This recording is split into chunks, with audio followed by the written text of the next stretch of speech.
அனைவருக்கும் வணக்கம். சனிக்கிழமையன்று இந்த தீபத்தை நீங்கள் வாசலில் ஏற்றுறதுனால உங்கள் வீட்டில் உள்ள கெட்ட சக்திகள் அனைத்தும் போய் தீய சக்திகள் அனைத்தும் வெளியேறி நல்ல ஒரு நேர்மறை ஆற்றல் உண்டாகும். அதாவது கண் திருஷ்டிகள் அகலும். பொறாமை எண்ணத்தோடு வர்றவங்க கூட மனம் மாறி ஒரு நல்ல எண்ணத்தோட வீட்டுக்கு வருவாங்க.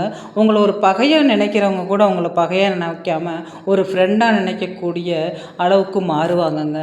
இந்த ஒரு எளிய ஒரு தீபத்தை நம்ம வாசலில், அந்த உப்பு தீபத்தை நம்ம வாசலில் ஏற்றுறதுனால, அதுவும் அமாவாசை அன்னைக்கு கண்டிப்பாக இரவில் நீங்கள் ஈவினிங் நீங்கள் விளக்கேற்றி 6 மணிக்கு மேலே விளக்கேற்றுவீங்கல்ல பூஜை ஏரியில், அதுக்கு பிறகு வாசலில் இந்த பரிகாரத்தை எளிய வழிபாட்டு முறையை நீங்கள் செய்கிறதுனால உங்களுக்கு கண் திருஷ்டி அப்படிங்கிறதே இருக்காது. உங்களுக்கு வீட்டுக்குள்ளே யாருக்காவது அடிக்கடி உடல்நிலை சரியில்லாமல் போகுது, குடும்பத்தில் ஏதாவது பிரச்சனைகள் நடந்துக்கிட்டே இருக்குது, கணவன் மனைவிக்கிடையே அடிக்கடி சண்டை சச்சரவுகள் வருது, குழந்தைகள் சொல் பேச்சு கேட்க மாட்டேங்கிறாங்க, என்னன்னு தெரியல, ஏதோ பிரச்சனை இருக்குமோ என்னன்னு பயமாக இருக்குது அப்படின்லாம் நினச்சிக்கிட்டு இருந்தீங்கன்னாக்கா கண்டிப்பாக இந்த சிறிய எளிய வழிபாடை மட்டும் நீங்கள் இந்த அமாவாசை நாளில் கண்டிப்பாக மறக்காமல் செஞ்சுடுங்க.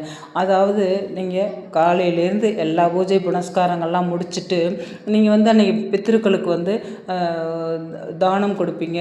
அது உங்களுக்கு கொடுக்க முடியல அப்படின்னாக்கா வெறும் எள்ளும் தண்ணியாவது, அதாவது அப்பா இல்லாதவங்க எள்ளும் தண்ணியை, கணவன் இல்லாதவங்க எள்ளும் தண்ணியாவது வாசலில் நீங்கள் கால்படாத இடத்துல எள்ளும் தண்ணி இறைக்கிறது நல்லது. அதே போல் மதியானம் பார்த்திங்கனாக்கா நம்மளால் முடிஞ்ச சமையல் சாப்பாடை செஞ்சு அவங்களுக்கு படையல் போடுறது ரொம்ப ரொம்ப விசேஷம். அவங்க பித்திருக்கள் ரொம்ப சந்தோஷப்படுவாங்க. அதே போல் பசுமாட்டுக்கு அன்னைக்கு அகத்திக்கீரை கொடுப்பது ரொம்ப ரொம்ப விசேஷம். அன்னைக்கு முக்கியமாக காக்கா வருதோ இல்லையோ அன்னைக்கு காக்காவை கூப்பிட்டு இங்கே சாப்பாடு வைங்க. எப்படியாவது ஒரு விதத்தில் காக்கா கண்டிப்பாக நமக்கு தெரியாமல் சாப்பிட்டுட்டு போவோம் அப்படிங்கிறது ஐதீகம். அதனால் வரல அப்படின்னு சொல்லிட்டு விட்டுறாதீங்க. நீங்கள் படையல் போட்டோன்னே காக்காவுக்கு வச்சுட்டு தான் விரதக்காரர்கள் கண்டிப்பாக சாப்பிடணுங்க. பசுமாட்டுக்கு மறக்காமல் அகத்திக்கீரை வாங்கி கொடுங்க. அகத்திக்கீரை இல்லைன்னாக்கா வாழைப்பழமாவது நீங்கள் வெல்லமும் வாழைப்பழமும் வாங்கி கொடுக்கறது நல்ல ஒரு புண்ணியத்தை உங்களுக்கு தேடி கொடுக்குங்க. பல புண்ணியங்கள் உங்களை சேரும்.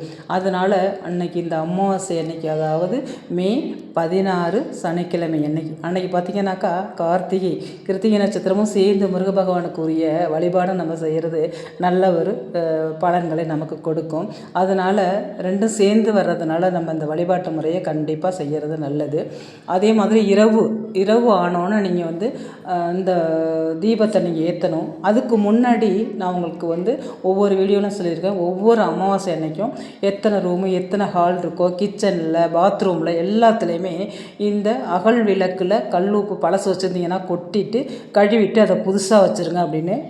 இதை நீங்கள் காலையிலேயே வச்சுருங்க. மாற்றி இந்த கல் உப்பு வைக்க சொன்னது எதிர்மறை ஆற்றலை வெளியேற்றிட்டு நேர்மறை ஆற்றல் நல்லா இழுத்து வைக்கக்கூடிய ஒரு சக்தி இந்த கல் உப்பு கொண்டு. அதனால தான் இந்த அமாவாசை அதை மாற்றிட்டு கழுவிட்டு சுத்தமாக தொடச்சிட்டு ஈரம் இல்லாமல் புதுசாக கல் உப்பு வைக்கணும் அப்படிங்கிறது. அதனால் எல்லா இடத்துலையும் நீங்கள் வைக்கலாம். பெட்ரூமில் வைக்கலாம், கிச்சனில் வைக்கலாம், ஹாலில் வைக்கலாம், எத்தனை ரூம் இருக்கோ அத்தனை ரூம்லையும் வைக்கலாம். அதே போல் பாத்ரூமில் கூட நீங்கள் செல்ஃபில் வைக்கலாங்க.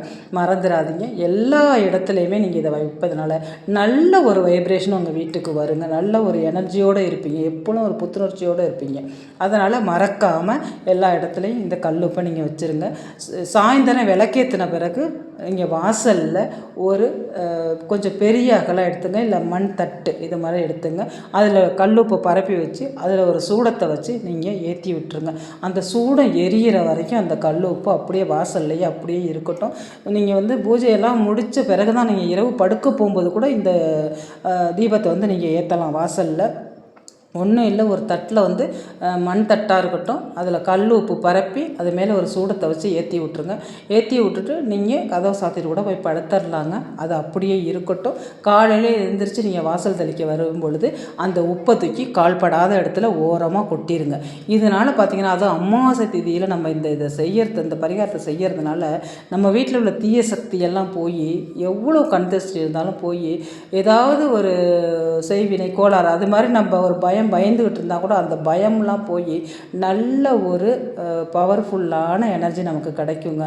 நல்ல ஒரு தைரியம் கிடைக்கும், மனசுக்கு வந்து ஒரு மகிழ்ச்சி கிடைக்கும். அதனால் வந்து மறக்காமல் இந்த பரிகாரத்தை நீங்கள் இந்த அமாவாசை நாளில் செஞ்சுட்டு வாங்க, நல்லதே நடக்கும். நம்ம சேனலை ஃபாலோ பண்ணாமல் பார்த்தீங்கன்னா ஃபாலோ பண்ணிவிட்டு பாருங்கள். உங்களோட ஃப்ரெண்ட்ஸ் அண்ட் ரிலேஷனுக்கு ஷேர் பண்ணி விடுங்க. நான் இன்னொரு வீடியோவில் உங்களை சந்திக்கிறேன். இந்த வீடியோ பார்த்த அனைத்து நல்லுள்ளக்கும் நன்றி.